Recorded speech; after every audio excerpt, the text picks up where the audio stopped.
Our guest today is the Executive Director of the Illinois Medical District.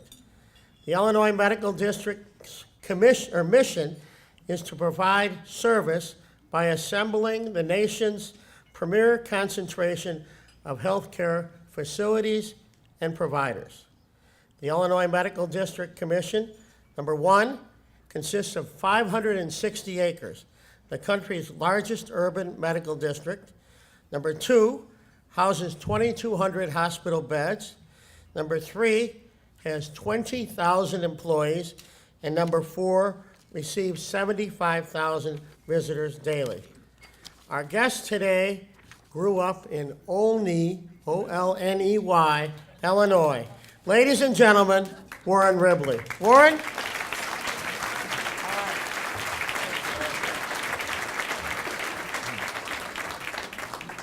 Well, good afternoon.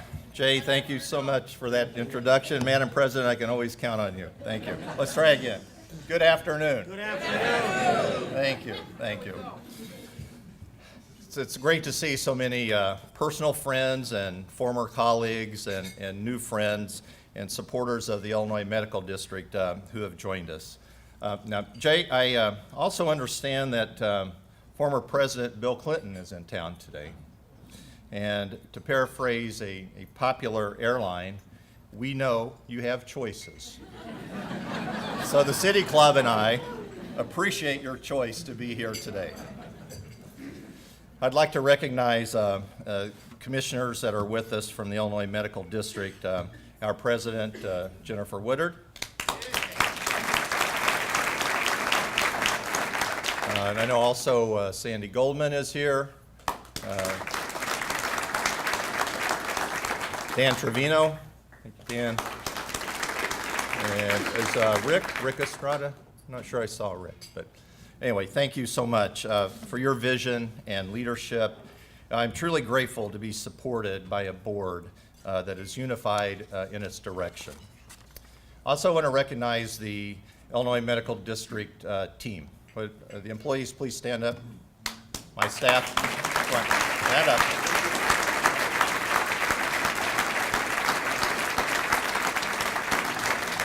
Thank you. This is truly the team that makes it happen, and we definitely go by the motto that there is no I in team.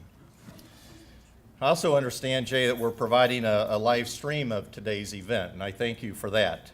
But that just reminded me that we should also recognize the outstanding efforts of the team of yours that make these events possible.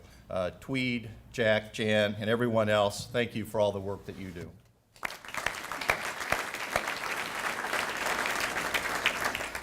Finally, I also want to recognize two very special individuals in my life who are, in fact, joining us today virtually. First, my daughter, Kristen, who is an elementary school counselor in Chatham, Illinois, and my daughter, Allison, a behavioral analysis master's degree student at SIU Carbondale. Welcome, girls. I love you very much.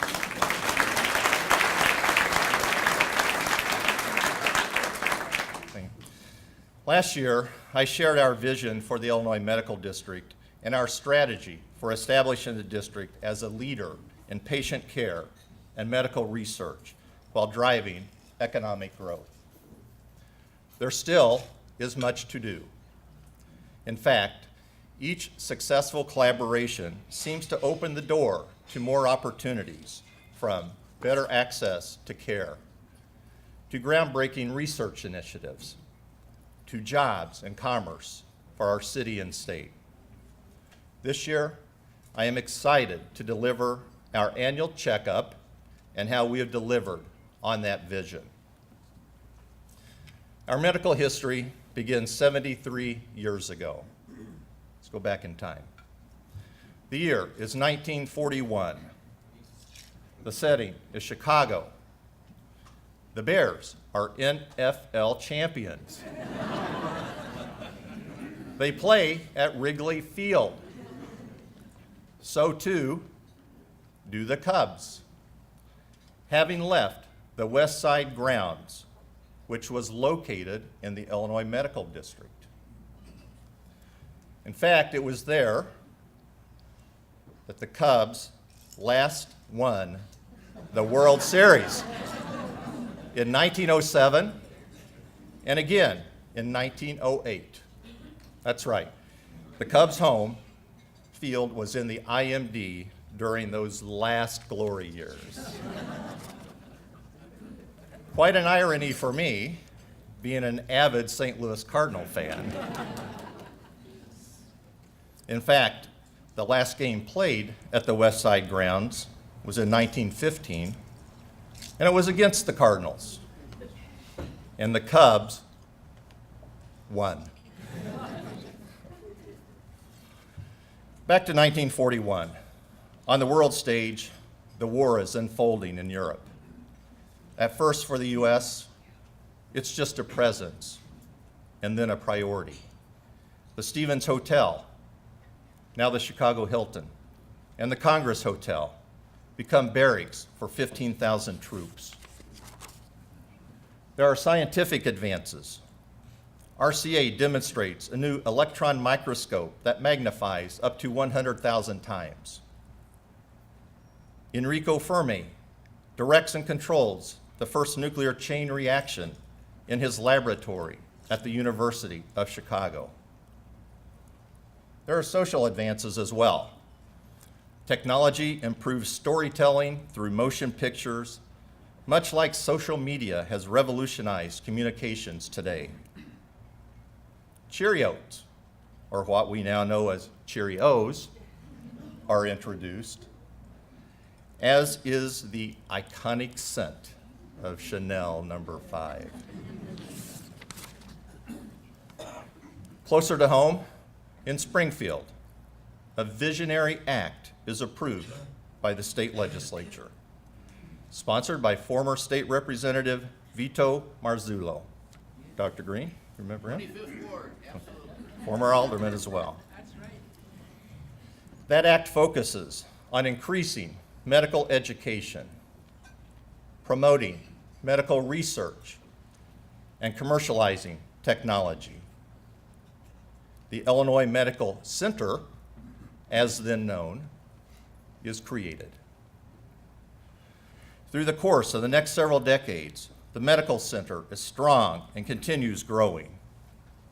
In 1953, the VA opens its West Side Medical Center.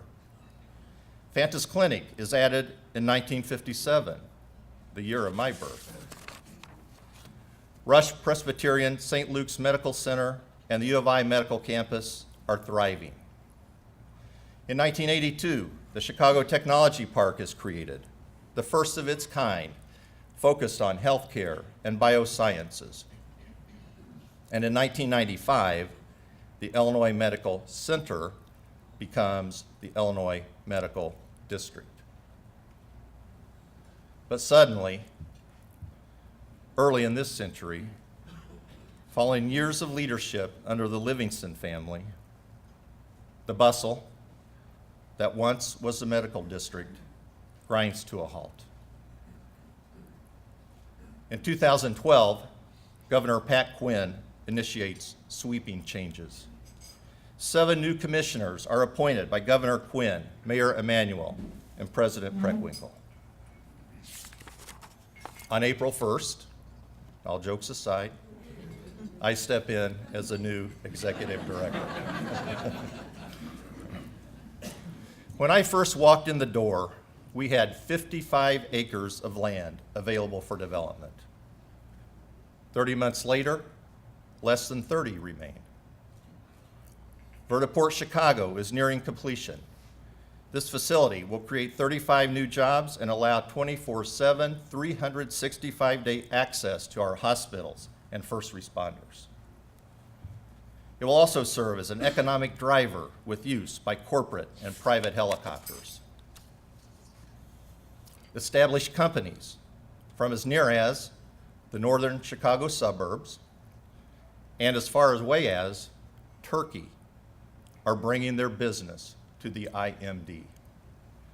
AbbVie is now occupying space at the new Health Technology Innovation Center, a proof of concept and shared laboratory space within our Chicago Technology Park made possible by Governor Quinn. We've signed a lease with PMS Medical, a Turkish-based medical device company, to establish manufacturing, logistics, and its global headquarters within the IMD, initially adding 35 new jobs. PMS manufactures products used to sterilize and package surgical instruments in more than 60 countries. Very pleased to be joined today by Consul General Ramas Singh.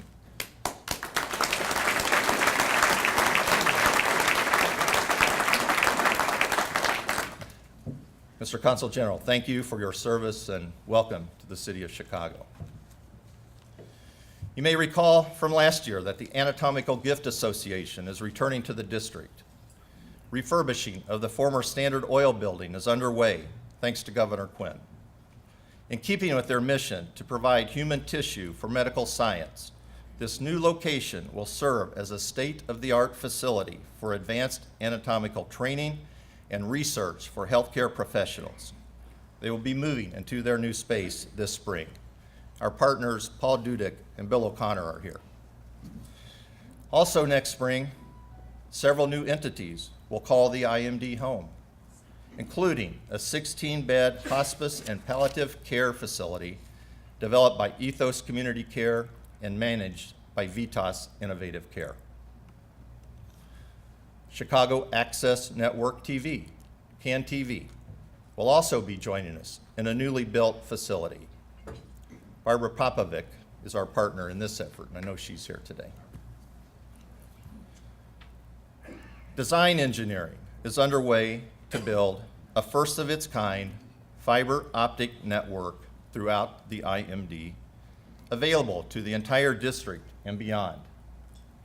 Again, with support from Governor Quinn, we will be able to provide our district partners with broadband service that is less expensive and 100 times faster than what is currently available. Think about a doctor in an emergency room being able to share and consult on your charts and x-rays in mere seconds rather than minutes. This network will connect the IMD to research and medical centers around the world in real time and lightning fast speed. Just last week, our commission approved the lease for our $300 million IMD Gateway development. The Gateway will provide 1.2 million square feet of much needed amenities for the district's 50,000 daily patient visitors, our 30,000 employees, and our 8,000 medical students. It will generate an estimated 1,000 permanent jobs and 3,000 construction jobs. The urban development will include a hotel, life science laboratory, and medical office space, young professional and multifamily housing, an urban farm, and multiple retail and restaurants. Joining us today are representatives from the Master Development Team, Elsie Higginbottom and Eileen Rhodes with Eastlake Management, John Higgins with Higgins Development Partners. Two other of their partners, Tom Samuels and Isaiah Thomas, send their regrets.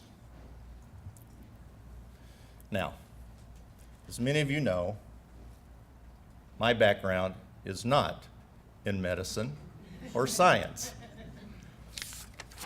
So, when I came to the IMD 30 months ago, I viewed the opportunity largely in terms of real estate development.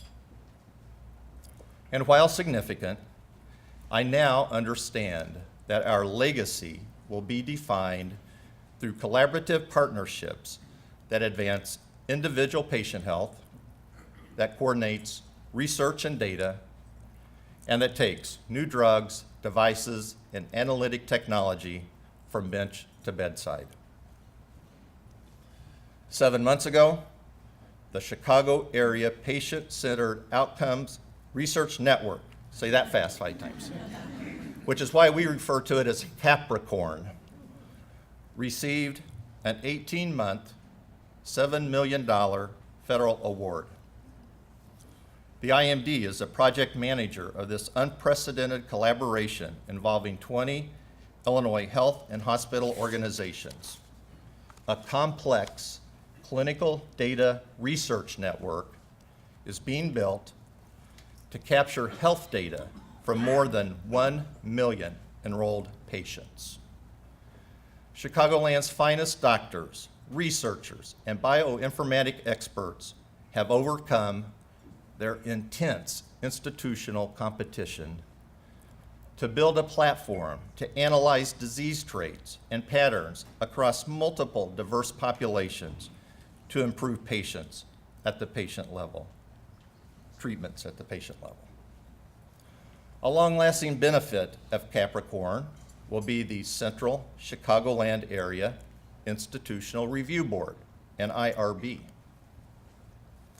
Any study or clinical trial involving patients requires an institution-specific review board to evaluate the study and give it its stamp of approval, a key to ensuring patient safety, among much more. But imagine having to do that with every single health provider involved with Capricorn and for every proposed study. This consolidated IRB will streamline that process of conducting clinical research on patients and is a significant accomplishment. Thanks to Dr. Jane Welsh from Rush University and Dr. Jim Fisher, who've co-led this effort. They're here today. Capricorn has spawned additional new innovation, such as Mariah, the Medical Research, Analytics, and Informatics Alliance, led by Dr. Bill Trick, Cook County Health and Hospital System, which is now occupying space in the IMD and adding to our innovation ecosystem. Thank you, Dr. Trick. But the most important aspect of Capricorn is that patients are partners in every aspect of the network, including the Patient Clinician Advisory Council. Dr. Madeline Shalowitz with North Shore University Health System has been instrumental in this work. Our emphasis on collaboration is evidenced with yet another strategic effort, the IMD Innovation Alliance. Within Chicago's rich healthcare ecosystem, the IMD is a facilitator and convener of early-stage entrepreneurs and experts representing technology transfer, hospital administration, clinical research, and venture capital. The Alliance has already facilitated entry of 2 early-stage companies, Vivacell Bio and ProofX, to the Health Technology Innovation Center in our Chicago Technology Park, adding jobs and promising innovative technology. In both cases, they were introduced to us by our partners at the Illinois Department of Commerce and Economic Opportunity. Both Holly Copeland and Therese McMahon from DCO are here with us. In a related initiative, we are working with our IMD stakeholders and thought leaders, including Rob Metz, Ray Dramowski, Jim Tyree, Kapila Vigas, to reinvent the governance of the Chicago Technology Park, ensuring that it becomes the landing pad for healthcare innovation companies to start, stay, and grow within the IMD. In another exciting initiative to reinforce both the prominence of patients and our emphasis on partnerships, we are forming a first-of-its-kind patient advocacy hub.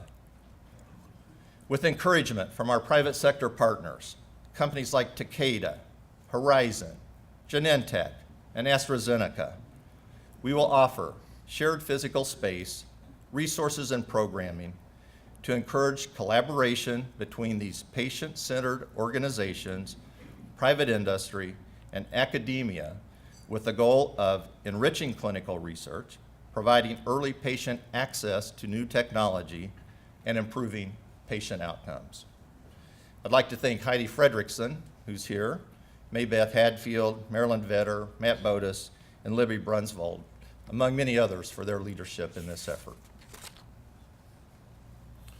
Now, the IMD is anchored by our 4 hospitals: Rush University Medical Center, Stroger Hospital of Cook County, the Jesse Brown VA Medical Center, and the University of Illinois Hospital and Health Science System, and their associated research and education facilities.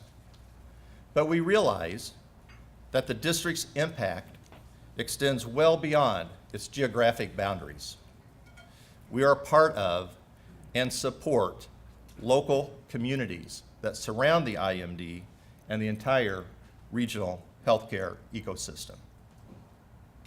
In fact, the partnerships and collaborative efforts I have described put the district at the center of this ecosystem.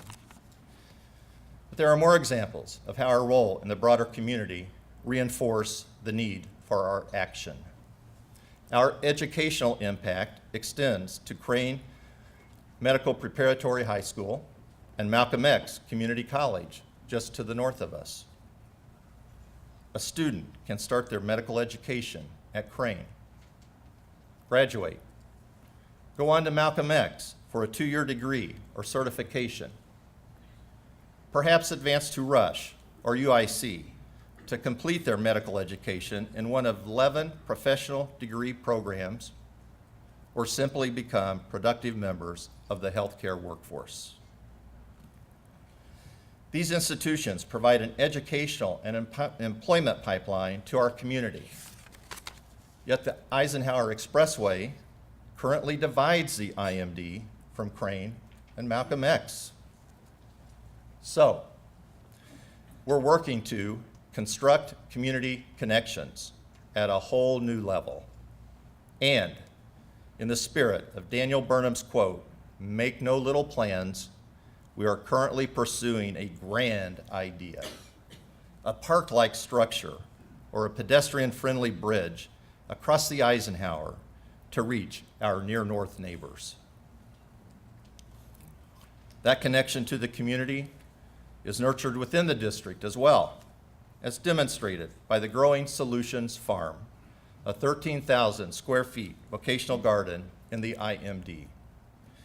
The garden is one of the initiatives of the Michael and Julie Tracy Foundation with us, working with Easter Seals and Al Raby High School, striving to increase independence and productivity among young adults with autism, while also providing social and vocational skills.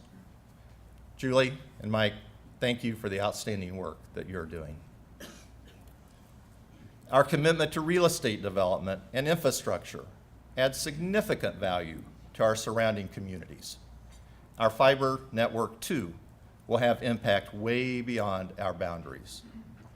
And no one can question the Gateway Development partners, especially that of Elsie and Isaiah, to the west and south sides, and their project will provide meaningful employment opportunities to our surrounding communities. Even PMS Medical came as part of a larger manufacturing renaissance initiative led by Kevin Jones and Greg Hummel, with the focus on the Lawndale and Austin neighborhoods. Capricorn, the Innovation Alliance, the Patient Advocacy Hub, have at their core patients across communities throughout Chicago. In summary, and to close, our prognosis for serving as a leader in patient care and medical research and as a driver of economic growth is excellent. Our infrastructure has been developed and strengthened from the inside out. Our partnerships have refined and reinforced our focus. Successful programs have been initiated to enhance patient health and research. An ever-widening circle of support has empowered the district and the Chicago healthcare ecosystem. We have a voice in the national dialogue on patient-centered discovery and improvement of health outcomes. With a focused vision and nonstop action, we have big plans for the future of the Illinois Medical District and the communities we serve. Thank you very much.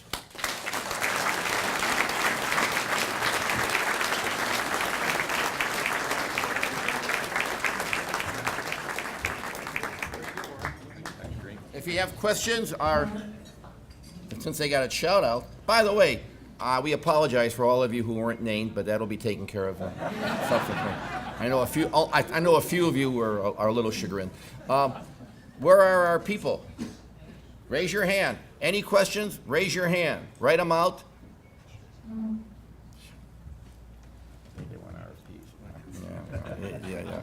Yeah, I don't see any questions. What is going? I know you're all employed by this guy already, right? Okay. Oh, yes. County Board President. Thank you, Warren. I just want you to talk a little bit more about in detail about the new development and all the components of it, because I think it'd be interesting. Sure, thank you. Initially, I should start off by saying that when we were planning this development, we entered into an intergovernmental agreement with the County of Cook under the President's leadership to be sort of co-project managers of development around what we call the 2020 West Ogden property, which is bordered by Harrison on the north and Damon and Ogden, immediately to the west of the Cook County Stroger Hospital campus. As you know, the county is pursuing some redevelopment opportunities of its own campus, so we've been working together closely on both of those initiatives. So the genesis of this development project really goes back 30 months ago through a very aggressive strategic planning process that we undertook where we re-engaged with our partners and listened, and that's what our partners told us that they wanted and needed, those kind of amenities, some restaurants and retails. We're a very institutional-based community. We needed to create sort of a town center, a place to encourage people to stay around after night. That's why we're doing the young professional and multifamily housing. That's why we're going to have the restaurants and retail. Can even be a gateway to the north, to the United Center. Certainly it's located within the Chicago Technology Park, and we wanted to preserve that focus on laboratory, life science space, as well as medical office space. So I would like to take credit for the idea, but truly the idea came to us, was brought to us by our partners. Thank you. So go right ahead, Mike. What about the old Cook County facade, the old Cook County building? What impact does the Illinois Medical District have on that, and what's happening with that effort? Yeah. Just repeat.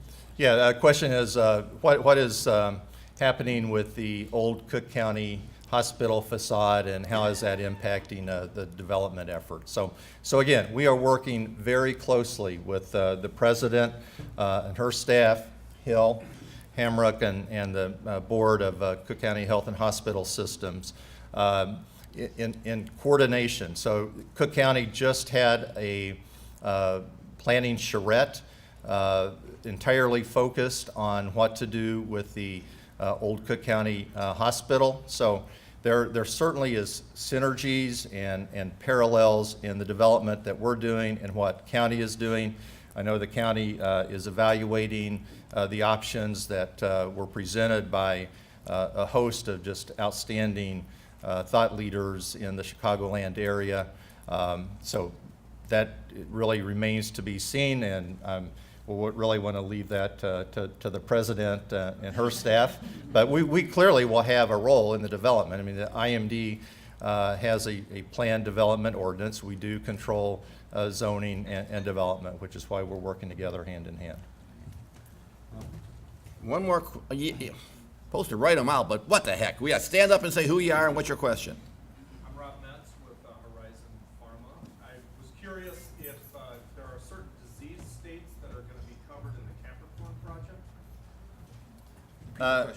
Yeah, so the question was, are there certain diseases that are going to be followed or studied through the Capricorn Clinical Research Data Network project? And the answer is yes. So there were 11 nodes that were funded across the country. And each of those nodes had to focus on diabetes and obesity. And then each node would pick 2 other common diseases and 2 rare diseases. So in the case of Chicago, asthma and anemia, I think, are the common ones. And then sickle cell, and bear with me on this one, recurrent Clostridium difficile. Recurrent C. diff. I told you I wasn't a doctor.